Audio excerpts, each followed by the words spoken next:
Pendant 3 jours, la 48e édition d'Andernos Jazz Festival a vibré sur les rythmes de la Nouvelle-Orléans. Un retour aux sources de cette musique qui a puisé ses rythmes dans les champs de coton de Louisiane. Le jazz est né à la fin du 19e siècle par les esclaves afro-américains qui travaillaient dans les champs de coton, dans les plantations qu'on visite aujourd'hui, les plantations entre Bâton Rouge et la Nouvelle-Orléans. C'est des gens qui avaient des conditions de travail inhumaines et pour survivre à ça, il y avait la religion, mais il y avait aussi la musique.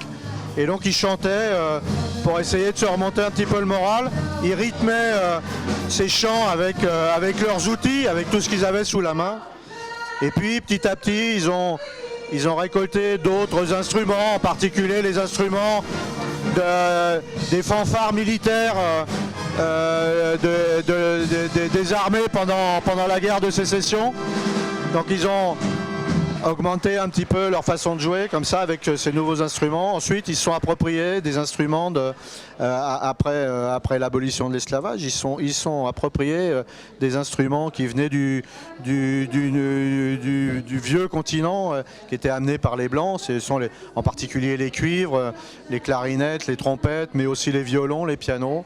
Et ils ont appris à jouer là-dessus tout seuls, et les orchestres se sont petit à petit ont augmenté petit à petit avec le nombre d'instruments, le nombre de musiciens. Et née la musique quasiment originelle, alors si on accepte le gospel et le negro spiritual qui était quasiment sans instruments, mais la musique quasiment originelle du jazz, c'est le ragtime, c'est-à-dire cette musique qui était faite un petit peu de briques et de broc avec les instruments qu'ils trouvaient.